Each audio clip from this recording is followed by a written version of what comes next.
Acuérdese que tienen que darle a aceptar cuando aparezca ahí.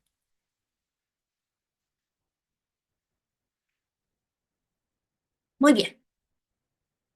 Entonces, todos ustedes, la gran mayoría, eh,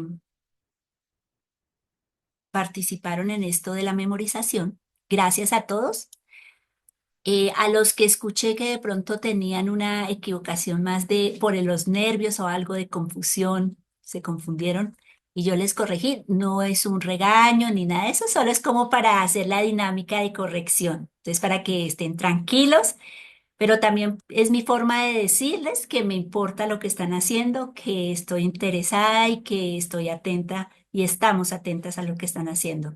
Entonces no se vayan a desanimar por las correcciones. Puse corrección y como la palabrita exacta que de pronto que no. A los que no les escribí nada, pues fue porque en esta ocasión lo dijeron correctamente. Pero entonces para que no se vayan a desanimar. Hoy vamos a comenzar entonces ya el contenido del estudio. Y en esta parte del estudio es importante ya que vamos a comenzar a entender más profundamente los conceptos que de pronto vimos en la introducción. Es decir, en la introducción nosotros aprendimos conceptos, pero ya a medida que vayamos caminando vamos a entender por qué esos conceptos.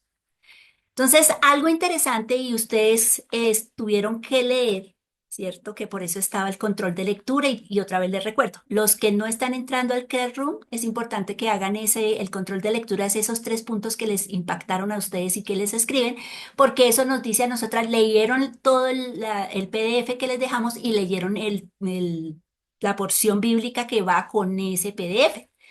Y así nosotros vamos sabiendo. Los que no entran al Classroom, entonces deben hacerlo ahí en el WhatsApp, poner sus anotaciones de lo que les parece importante y así nosotros llevamos pues como el controlcito que queremos llevar. Pero ustedes estuvieron leyendo entonces ahí en Hechos ese primer capítulo y vamos a ver algunas cosas interesantes de esos primeros versos de la escritura. Vamos a primero recordar unas verdades. Ustedes estuvieron viendo sobre la importancia del bautismo, ¿cierto?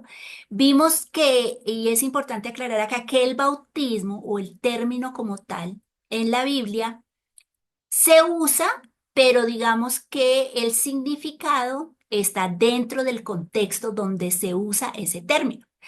No es que haya muchos bautismos, sino la palabra bautizo, digámoslo así, para de alguna manera simplificarlo, la palabra bautismo comunica varias cosas. Primero, obviamente, el bautismo habla de ese proceso en que el Espíritu Santo va a venir a morar en el creyente. Y ahí esas citas son muy importantes y pueden escribirlas para que ustedes mismos vayan y confronten eso con la palabra de Dios. Sí, en Efesios 1:3 dice, pues habiendo oído la palabra de verdad, y dice después, recibieron el Espíritu. Entonces, esos pasajes van demostrando que la realidad de recibir el Espíritu Santo no está dada como ustedes estudiaron porque uno ore, porque uno haga ciertas cosas, sino es por el entendimiento de lo que Cristo hizo. Una vez la persona entiende, viene a morar el Espíritu Santo en el creyente, ¿sí? También la escritura habla del bautismo como el hecho de que la persona viene a formar parte de la iglesia o del cuerpo de Cristo. Entonces, cuando las personas reciben el Espíritu Santo, también vienen a formar parte del cuerpo de Cristo y el término que se usa ahí es bautismo. El bautismo en agua ya es el significado en ese contexto, cuando hablamos de agua, es cuando nosotros hacemos este acto como una forma de demostrar y de alguna manera conectar ese mensaje en la muerte, sepultura y resurrección, ¿sí? Que es lo que, como dice acá, es un proceso de identificación. Nos identificamos con ese mensaje y hay un acto externo que hacemos. Es un mandamiento del Señor, ¿no? Mateo dice que vayan, lleven este mensaje y bauticen a las personas. Entonces no es una sugerencia, fue un mandato, es algo que el Hijo de Dios debe hacer y lo debe entender en eso de esa identificación con lo que Cristo hizo. Y por último, ustedes también vieron que el libro hablaba de un bautismo de fuego, que significa juicio, ¿sí? Creo que hasta ahí no hay ninguna pregunta, ¿cierto? O si la hay, por favor, pueden hacerla.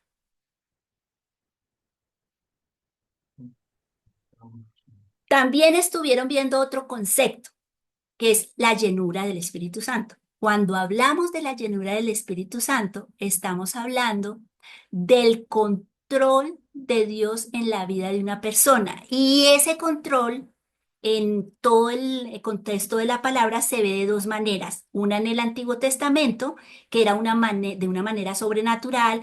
Acuérdense que el Espíritu Santo venía y como que controlaba a la persona para hacer algo especial, de una manera soberana, o sea, era dependía de Dios y eso sucedía, ¿sí? Y la llenura en el Nuevo Testamento ya viene en cooperación, es ese trabajo que hace el Hijo de Dios al depender de la palabra, al buscar al Señor en todas estas disciplinas cristianas, esa disposición que tiene el creyente de irse sometiendo a la voluntad de Dios, es que realmente ese control, porque acuérdate que llenura, y más adelante en el texto que vamos a estudiar, vamos a profundizar más estos términos, como les dije al comienzo, tiene el sentido de control, ¿sí? Por eso hay el pasaje que ya oyeron la vez pasada, que no nos control, no el vino, por ejemplo, sino seamos controlados por el Espíritu Santo, que fue otro de los conceptos que vimos la clase pasada. Bueno, hasta ahí eso era repasito. Vamos a entrar ahora sí al tema de hoy. Resulta que cuando nosotros hablemos, y ustedes tienen sus Biblias ahí, yo quiero que vayan, si las tienen, al capítulo 1. Resulta que el capítulo 1 comienza diciendo y recordándonos que este libro, ¿cierto?, fue escrito por Lucas, que él ya había escrito otro, como ya lo habíamos visto también, que era el Evangelio de Lucas. Pero aquí hay algo interesante, ¿cierto? Dice que ellos debían quedarse en Jerusalén. El Señor les dio una orden de que debían quedarse en Jerusalén. En el versículo 6, ¿sí? Dice, entonces los que se habían reunido le preguntaron diciendo, Señor, ¿restaurarás el reino a Israel en este tiempo? Y les dijo, no os toca a vosotros saber los tiempos o las sazones que el Padre puso en su sola potestad. Resulta que los discípulos estaban con una pregunta en su mente. Ellos tenían eso en el corazón porque el reino para los judíos era muy, muy importante. Ellos vivieron, tuvieron su tiempo, como diría yo, de importancia. Por ejemplo, cuando David fue rey, el reino de Israel fue una potencia, lo que llamaríamos una potencia. Entonces, ellos tenían esta necesidad de esta identidad nacional y ellos decían, bueno, ¿cuándo vamos a volver a ser una potencia? Cuando hablan de reinos como, ¿cuándo vamos a volver a ser tan importantes o esa potencia como lo éramos antes? ¿Sí? Y ellos estaban ahí con esa inquietud y el Señor les dice, les va a frenar, les va a poner en cintura con el versículo que ustedes se memorizaron. Ellos están preguntando, bueno, ¿qué va a hacer de ese reino? Pero el Señor los va a ubicar. Y no solo el Señor, es interesante que después de que ellos hacen ese cuestionamiento, ¿no? Dice que el Señor ascendió al cielo. ¿Y qué pasó? ¿Cuál fue la actitud de ellos cuando el Señor ascendió al cielo? Si ustedes miran ahí en el capítulo 1, ¿cierto? Versículo 9. Y versículo 10 específicamente el versículo 10 si alguien quiere leer rapidito el versículo 10 del capítulo 1.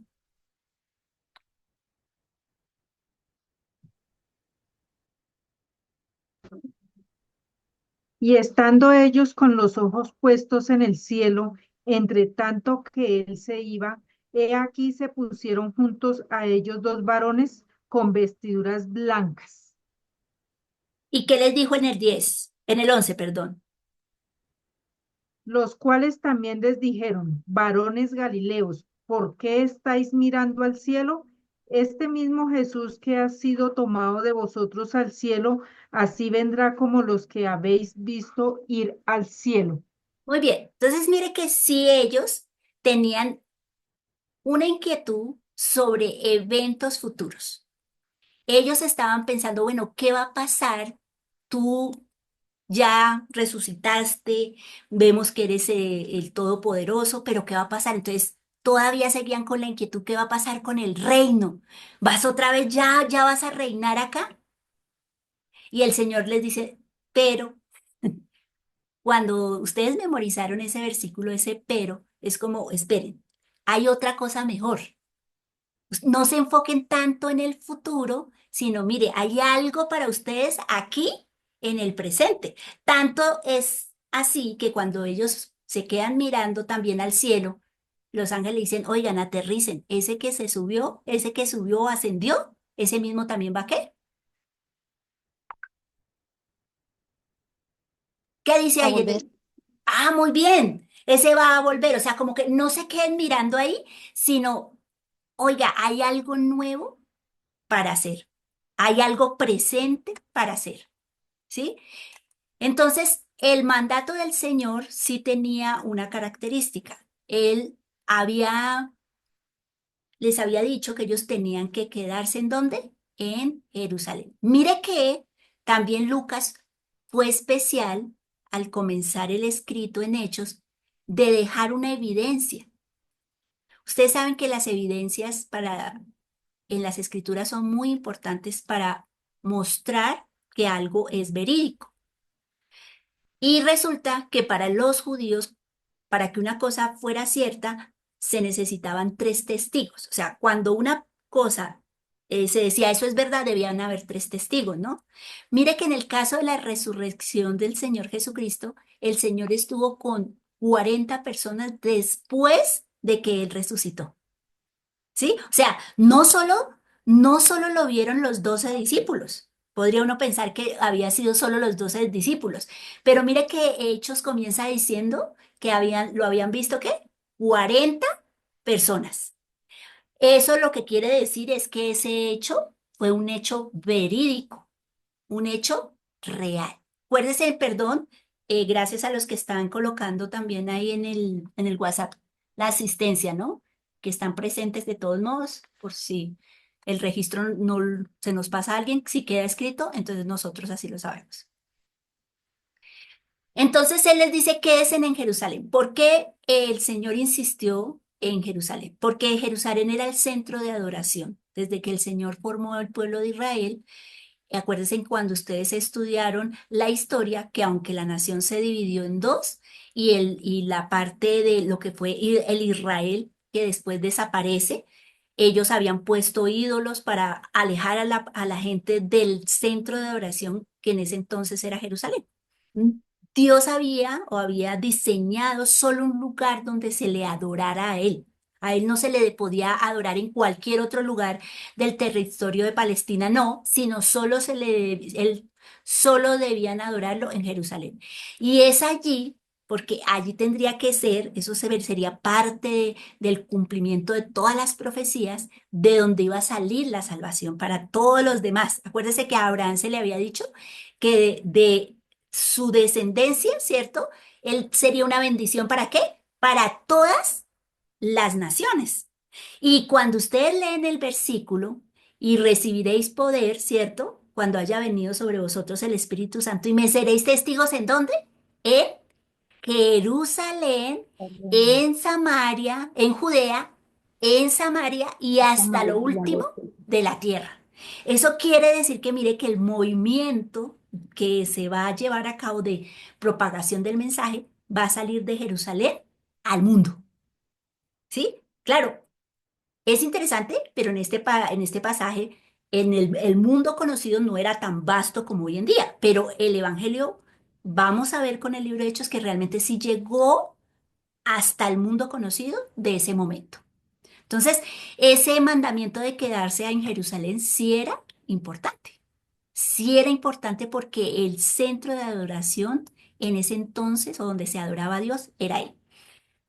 Ustedes estudiaron, ¿cierto? Que ese término, el reino, tiene tres enfoques.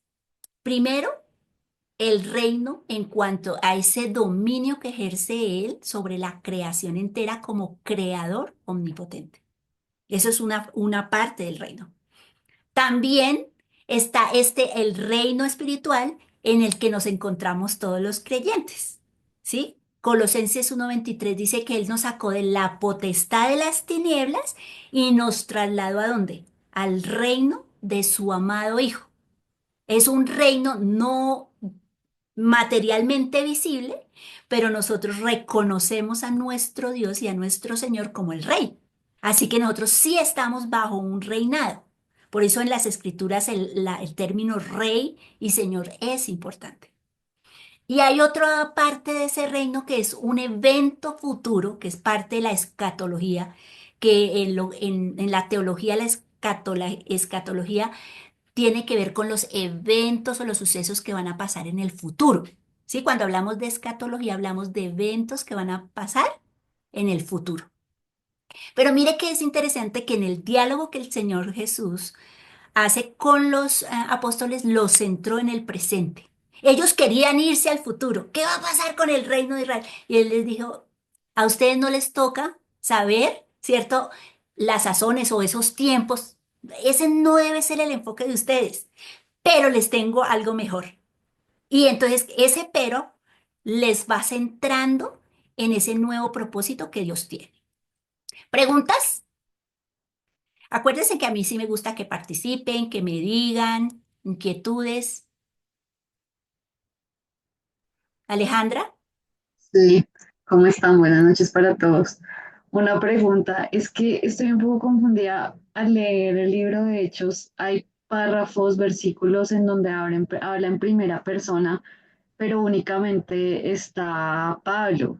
Entonces, mi pregunta es, si Lucas fue el que escribió el libro y eran hechos donde solamente estaba Pablo, ¿es Pablo o es Lucas? Y a veces me confundo, no sé, es un poco más textual. no entiendo lo de Pablo porque aquí todavía no está Pablo. Pablo, sí, Saulo, Saulo, ¿En dónde? Más adelante, sí. sí, sí, sí, es más adelante, Ah, sí. ok, ok. Acuérdate que ahorita, eh, Lo identifiqué sí. en varias partes que ahora en primera persona, como si no estuviera Lucas. Entonces, no, ahí me pego como un poquito de confundida en la Ah, parte, ok, ok, ok. por Bueno, lo que, voy a fijarme en esos párrafos donde de pronto lo que hace el autor es colocar como tal a la persona que está hablando y tal vez por eso está, pero igual, acuérdate que el libro ha sido escrito por Lucas, ¿sí? ok, Entonces, tal vez en el escrito se le da la preeminencia al que está hablando y por eso parece así, por la traducción también y por la forma gramatical que está ahí en el griego. ok, ¿Listo? Pero otra vez, si tienes el párrafo que leíste, me sí. lo puedes enviar para yo así darte una retroalimentación más puntual, Alejita. Gracias. Muy bien. ¿Alguna otra pregunta?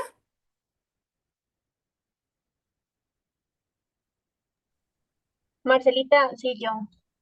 Es que ahorita que estabas hablando de los aspectos del dominio de Dios, en la lectura había un párrafo que decía, el que entra en el reino de Dios o el que está en él.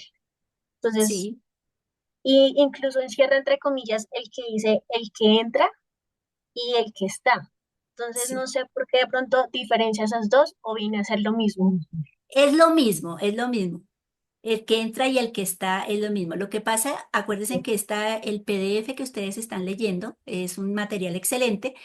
A veces ellos usan un término como colocando el hecho de entrar al reino de Dios como si fuera algo nuestro, ¿no? Pero nosotros ya entendemos que esa entrada al reino de Dios se da es por el entendimiento de lo que Cristo hizo, porque no hay ninguna obra nuestra que nos entrara al reino del Señor, que es lo que le dice a Nicodemo.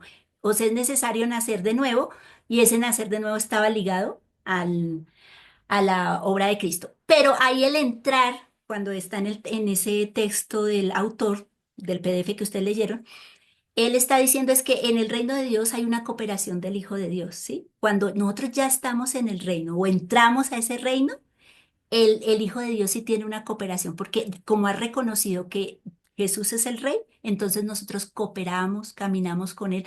tenemos un deseo de someternos. Debe haber un deseo de nosotros ya como hijos de someternos a ese reino que aunque no lo vemos, lo reconocemos. Eso es algo relevante ahí en esa lectura. ¿Ok? Muy bien. ¿Alguna otra pregunta?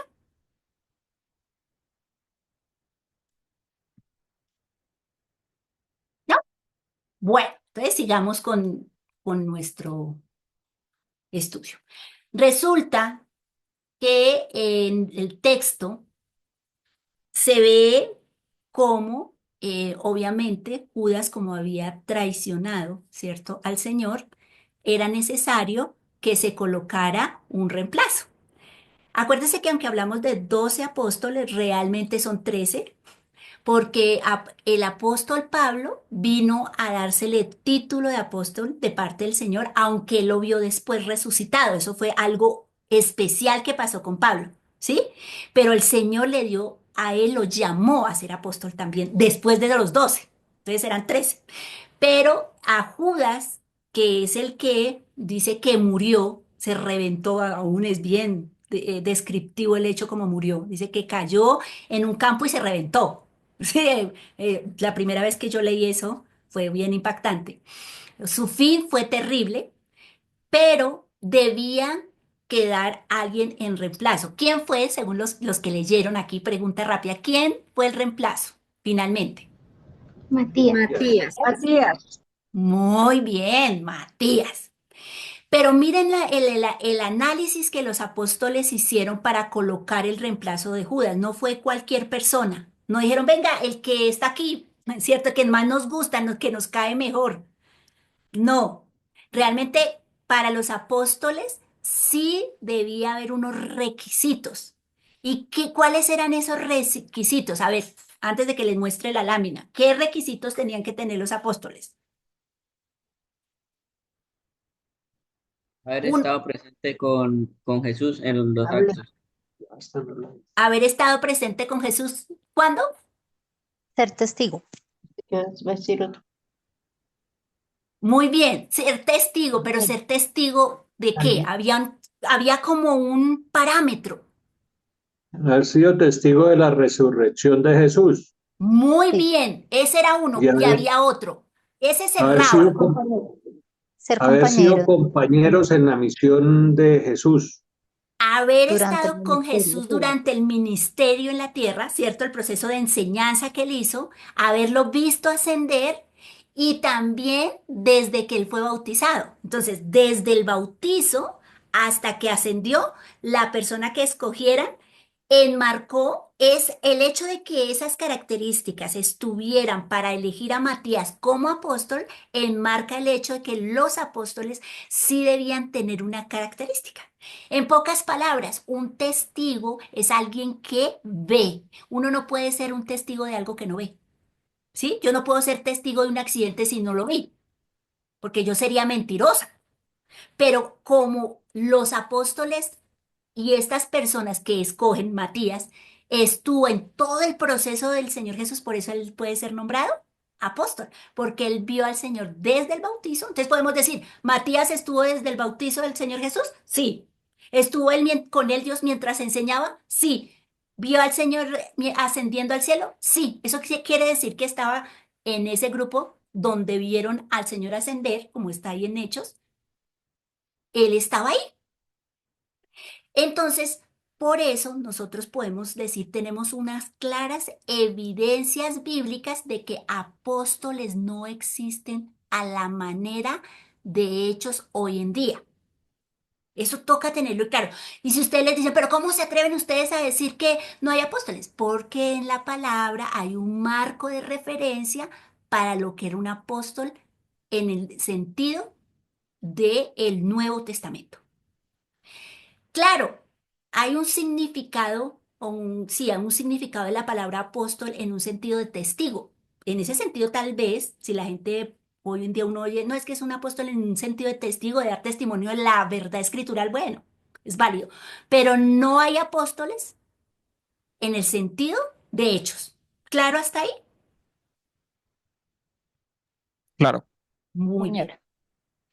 Entonces, mire que yo les había colocado aquí ¿cierto? El resumen, ser testigos de la resurrección, ser compañero de Jesús, del Señor Jesús, como lo dijo el hermano Rafael, y haber estado desde su bautismo hasta que subió al cielo, que es lo que marca Hechos 1, 21 al 23. Entonces ustedes ahí tienen el marco de referencia si alguien les pregunta alguna vez, ¿dónde está eso? Ustedes les dicen, mira, aquí lo encuentran.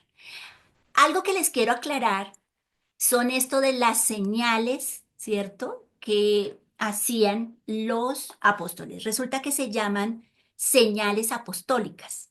Los apóstoles, a los 12 apóstoles se les dio la capacidad de hacer unos milagros extraordinarios, como eran echar fuera demonios, hablar nuevas lenguas, eran protegidos de venenos, sanaban enfermos. A esos dones se les llamaban dones señal. Mi compañera Judy más adelante va a hablar un poquito y va a ir aclarando esto de los dones. Pero un don, en el caso de los apóstoles, fueron habilidades especiales poderosas dadas por el Señor para que ellos confirmaran con esos hechos que ellos realmente lo que estaban enseñando venía de parte del Señor. Así que el centro o la importancia no estaba en los hechos, que ustedes también leyeron, ¿no? Aún el Señor dijo una vez, es la generación maligna y perversa demanda señales. No es algo que a Dios le agrade que nosotros estemos buscando al Señor por señales. ¿Sí? Dice, la generación maligna y perversa demanda señales. Pero las señales en el sentido de los apóstoles eran hechas porque cuando, claro, ellos hacían un milagro, la gente que hacía, ¡ah! Y abrían los ojos, ¿no? Como uno cuando pasa, hace poco robaron a alguien y yo de chismosa salí antes de la clase a mirar qué había pasado.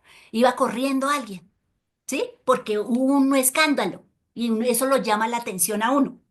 Bueno, el Señor, como siempre tan sabio, él hacía que sus apóstoles hicieran estas señales y la gente ponía atención. Y al poner atención, ellos comunicaban el mensaje de la obra del Señor. ¿Cuál era la importancia? ¿El milagro? No. La información del mensaje. Lo que ellos estaban comunicando era lo que el Señor quería, que ellos, que la gente se quedara con el mensaje, ¿sí? Por eso ellos hicieron. Estos dones más adelante van a cesar y les voy a hablar solo de dos ejemplos. En Corintios dice, las lenguas cesarán, el amor prevalecerá. Entonces le da una relevancia al amor. Luego, el apóstol Pablo en los otros libros apostólicos, Corintios, en el libro de Filipenses, por ejemplo, vemos a Pablo enfermo, ¿sí? A muchos de los discípulos pasando necesidad. Si ellos tenían esos dones, ¿por qué no se los aplicaron a ellos mismos? Entonces, ¿sí ve que no era la importancia? Ya ellos no estaban haciendo esos milagros. Al final de sus días ya no hacían esta clase de milagros como lo hicieron al comienzo, porque ya la palabra estaba tomando las enseñanzas que ellos estaban dando, tenían más fuerza. ¿Claro esa parte? Claro. ¿Mejor? ¿Más claro? Muy bien. Entonces, mire que ellos están en este contexto, ¿no? De, ay, que el reino, ay, mirando al cielo, ay, como desenfocados. Pero el Señor les da este precioso versículo que ustedes estudiaron y no es un versículo cualquiera. Resulta que este versículo, pero recibiréis poder cuando haya venido sobre vosotros el Espíritu Santo y me seréis testigos en Jerusalén, en toda Judea, en Samaria y hasta lo último de la tierra, les dio el propósito, los enfocó, les dijo, mire, yo me voy, estoy en el cielo, pero es que estoy en el cielo, pero es que ustedes no se van a quedar sin propósito. Primero, ustedes van a recibir al Espíritu Santo. Va a venir alguien, ese consolador que ya les había anunciado en Juan, en capítulo 15 del Evangelio de Juan, Él les habla y les dice, yo les voy a enviar otro consolador. Él va a estar con ustedes, Él les va a recordar la verdad. Yo no los voy a dejar huérfanos. ¿Sí? Ese trabajo y ese nuevo propósito iba a ir acompañado del Señor a través de su Espíritu Santo. Y sí había ese propósito, ese poder que estaba hablando, que iban a recibir les iba a dar una capacidad para realizar algo. Entonces, miren que este pasaje, vamos a hacer un poquito, quiero analizar un poquito el versículo y solo voy a analizar, y vamos a analizar entre todos estos tres términos, perdón. El poder, vamos a hablar sobre el poder, el Espíritu Santo y testigos. ¿Listo? Acuérdense que Él les dice esto porque ellos están desenfocados. Claro, sí, el Señor se está apartando de ellos físicamente.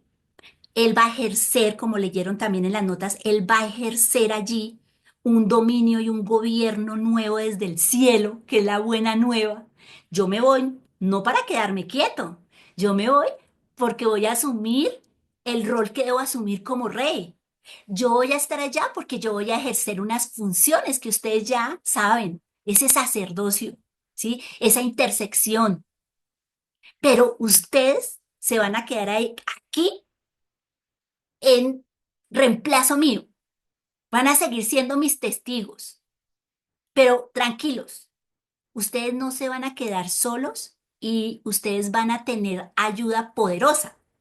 Resulta que el término testigo que está ahí en el original, en el griego, viene una palabra que es martis, ¿sí? ¿Qué significa o de la que sale mártires? No sé si alguno de mis preciosos alumnos quiere leer esta porción para que yo pueda descansar un poco mi voz. Bien, bien. Dice, esta palabra griega se traduce como testigo. En el contexto de Hechos 1:8 se refiere a aquellos que dan testimonio de lo que han visto y oído, específicamente acerca de Jesucristo. Es importante notar que la palabra martis es la raíz de la palabra mártir. Por lo tanto, implica que estos testigos podrían llegar a dar su vida por el testimonio de su fe. Muy bien. Entonces, mire que, pero recibiréis poder, ¿cierto? Y me serán testigos.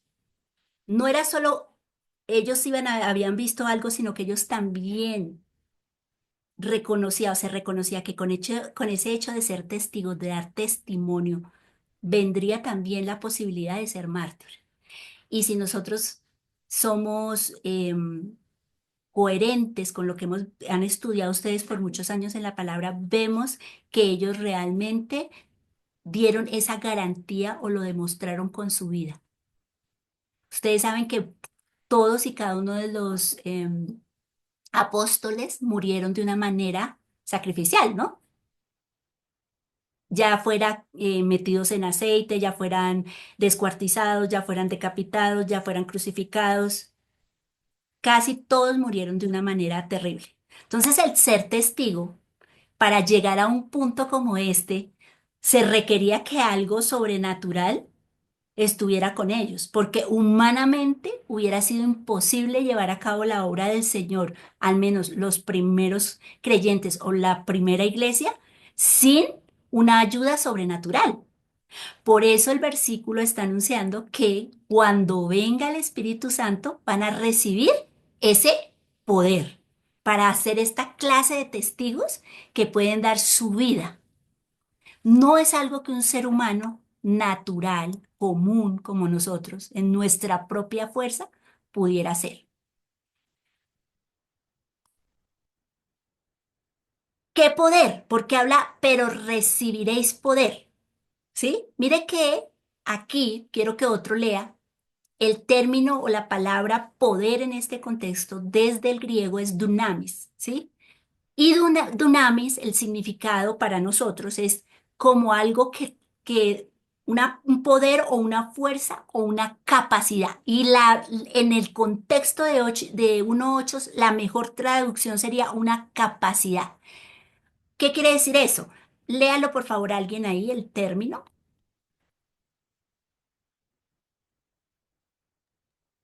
Juan David, Esta pa- Hazlo, Juan David. ¿Quieres leer?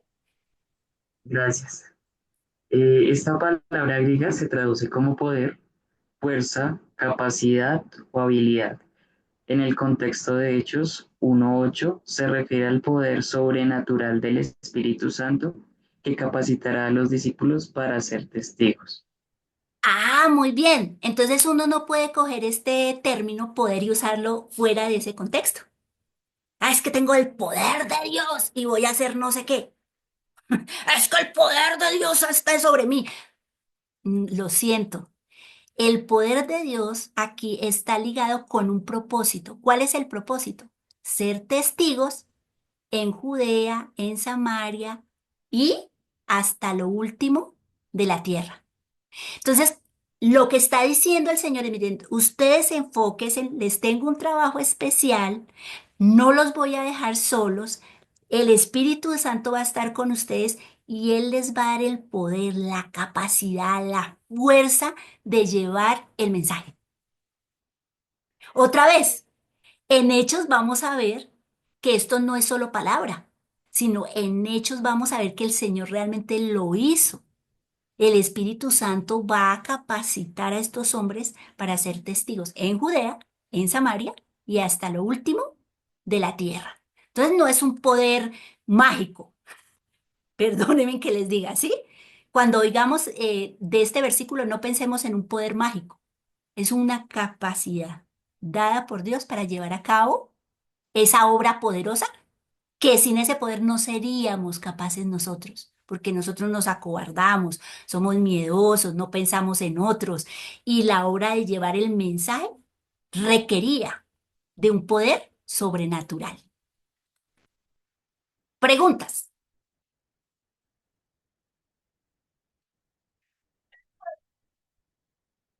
A Pero ver, me quedó la duda. dime. Yo analicé como uno, pues, el versículo. Hechos 1:8 es como, pues, no sé, mi idea, es, y como lo dice ahí, tuvieron que tener eso. Es decir, solo lo tuvieron los apóstoles. Hoy en día nadie más lo tiene porque tuvieron que tener eso para tener eso sobrenatural. Entonces, ¿cómo hoy en día tenerlo? ¿O cómo se sigue dando si ya no hay apóstoles? Pero no sé si me estoy adelantando, pero Sí y no, sí y no, pero está bien. La buena noticia y lo que el Señor le está diciendo es que aunque los apóstoles tuvieron esos dones señales que fue lo especial y diferente, nosotros tenemos el mismo espíritu. Y es el espíritu el que da la capacidad para hacer lo que es importante, que es de dar testimonio del Señor. En ese sentido, te respondo a tu pregunta. Sí tienes el mismo poder. Tú puedes hacerlo. No, tú dirás, tal vez yo no soy a mártir. No sabemos. No sabemos lo que Dios puede hacer y en un momento tal vez que tengas dar testimonio, el Espíritu Santo te puede capacitar para permanecer fiel hacia lo que tú conoces de tu Señor. Entonces el poder del Señor está porque el Espíritu Santo es el que da esa capacidad. Y ya vimos que el Espíritu Santo mora en ti o no mora en ti. sí. Tan tímido, ti. No, sí, Señor, en todos nosotros mora, todos nosotros tenemos ese poder. Todos nosotros podemos llevar ese mensaje. No es solo los apóstoles. Tal vez no haremos esas señales, pero tenemos el mismo poder. Y el llamado todavía sigue siendo a dar a conocer su nombre. ¿Ok? Muy bien. Entonces, dicho eso, ahí mismo lo dice y te me adelantaste y no, pero ya estaba la respuesta ahí. ¿No es cierto? Entonces, nos vamos con esta verdad. El mismo poder lo tenemos nosotros. Hechos demuestra lo que es posible en el poder del Espíritu Santo, ser testigos. Somos mensajeros, somos testigos en el sentido de que a través de la verdad escritural podemos decir esto es cierto y la evidencia está ahí. En ese sentido, nuestra evidencia está aquí de lo que Dios, el Señor hizo. ¿No se ve mi Biblia? ¿Se ve transparente? Bueno. Bueno, muy bien. Entonces, el Señor hasta ahí en el primer capítulo les estaba diciendo, en el caso cronológico, histórico de los eventos que estamos estudiando, aquí hasta ahora les estaba diciendo, oiga, va a venir el Espíritu Santo. Quédense en Jerusalén, Él va a llegar. ¿Sí? En el caso de nosotros, todos ustedes ya lo tienen. Si ustedes entendieron la obra de Cristo, el Espíritu Santo ya está en ustedes. Pero como estamos estudiando cómo fue el suceso, los acontecimientos, ¿cierto? Por eso estamos estudiando así, en un orden, también como estudiaron el cronológico. Entra un evento especial y yo solo quiero explicar, Judy tal vez profundiza más en todo esto, pero resulta que quiero aclarar es un poquito eso del Pentecostés, ¿cierto? Ustedes, de pronto hay una confusión ahí con eso del Pentecostés. El Pentecostés fue un evento sobrenatural que marcó históricamente la llegada del Espíritu Santo. Es decir, como que Dios quería que supiéramos cuándo comenzó el Espíritu Santo a morar en los creyentes, pasa este suceso del Pentecostés. Ellos estaban en Jerusalén y de una manera sobrenatural dice que aparecieron como lenguas de fuego en sus cabezas. Y digamos que solo el Señor permitió eso para dar como una pauta de que algo nuevo comenzó a pasar. ¿Listo? No nos quedamos, no nos van a caer lenguas de fuego a nosotros, no va a temblar porque dice que el lugar tembló, lenguas de fuego apareció. Eso no va a pasar otra vez. O sea, yo les doy tranquilidad, ¿sí? Eso ya no va a pasar. No esperen que aparezcan lenguas de fuego ni tiemblen nada cuando venga el Espíritu Santo, en el caso de nosotros hoy en día. Pero en el caso de los primeros creyentes, de los discípulos, de los apóstoles, fue necesario eso, y ya van a ver más todo lo que implicaba ese suceso. Era necesario porque eso era un cumplimiento profético, así que tenía que darse con esas señales, con esos eventos. Pero hay algo lindo del Pentecostés que quiero rescatar, ya para casi terminando ya nuestra clase casi. Resulta que la fiesta de Pentecostés es una de las fiestas más importantes judías, ¿sí? Bueno, en el idioma es el Shavuot, que significa semana, ¿cierto? Está la fiesta del Pesaj, que es la Pascua, y el Sukkot, que es la fiesta de los tabernáculos. Acuérdense que todo lo antiguo, los ritos y fiestas antiguo testamentarias hablaban mucho de la obra del Señor y que la obra del Señor se culminó, por eso todo lo antiguo testamentario y ya no tiene relevancia para el Hijo de Dios en su vida de eh, comunión con Dios, porque todo estaba en Cristo. Pero esas fiestas en el Antiguo Testamento anunciaban cosas que haría Cristo. Y el Pentecostés era una fiesta que celebraba o ellos celebraban los primeros frutos de su cosecha. Y estaban felices, ¡ah! Nuestra primera cosecha de trigo, y se la dedicaban al Señor porque eran los primeros frutos de su trabajo. Miren tan lindo acá. En el día de Pentecostés llega el Espíritu Santo sobre esos primeros frutos de la obra del Señor que eran sus apóstoles. Ellos fueron los primeros frutos de su ministerio, esos 12 apóstoles. Y no es una casualidad que el Espíritu Santo llegue ahí, porque realmente mire cómo Él está conectando eso que ellos sabían. Ellos fueron esa cosecha preciosa. Es ellos los que van a ser usados para llevar. Entonces, ese Pentecostés como manifestación especial con lenguas, terremotos, fue un evento único, irrepetible, que demostró que ya el Espíritu Santo venía a morar. ¿En dónde? En los creyentes. Eso no se va a repetir. Ese evento, o sea, otra vez, eso es irrepetible. ¿Listo? ¿Preguntas hasta ahí? ¿No? Bueno, su tareita. Su tareita es esta. Van a leer, van a tener el título de su PDF, va a ser Los dones del Espíritu y el discurso de Pedro. Para los que están entrando al Classroom, ahí lo van a encontrar. El versículo para nuestra próxima clase es Hechos 2:4. Y ahí está el control de lectura en el Classroom. Los que no entran al Classroom, entonces mandan sus aportes escritos al WhatsApp del grupo, ¿sí? Para los que no han entrado ahí En esta semana, mi compañera Judy había puesto un jueguito de memorización. Los que entran ahí pueden hacer el jueguito, está chéverísimo para repasar el versículo de Hechos 1:8. Está chévere, yo lo hice también, fue muy chévere poner las palabras que faltan. Los que lo quieran hacer es un jueguito, lo pusimos ahí para divertirnos. A ver, Alejandra o Juan David, no sé cuál de los dos está levantando la mano. No, que fue muy chévere ¿Cierto? proponer tipo de actividades, Fácil. la ayuda a uno. Sí, es chévere, no es, o sea, chistoso no, sino es, a mí me gusta esa clase de cosas porque nos animan las cosas del Señor y nos divertimos un ratico, entonces háganlo, hagan el ejercicio, si no lo han hecho, entren y llenen allá esa actividad online. Bueno, la mala noticia o la buena es que ustedes ya les habíamos dicho que hoy había quiz. Después de las dos clases había un examen. Dos preguntas. Ahí están las preguntas. Yo ahorita se las pongo en el WhatsApp. Les voy a dar la oportunidad que las lean, ¿no? Aquí dice, explique la diferencia en la forma de actuar del Espíritu Santo en el Antiguo Testamento y en el Nuevo Testamento. Y la otra pregunta es, ¿la llenura del Espíritu en Hechos significa lo mismo hoy en día? ¿O cómo se diferencia?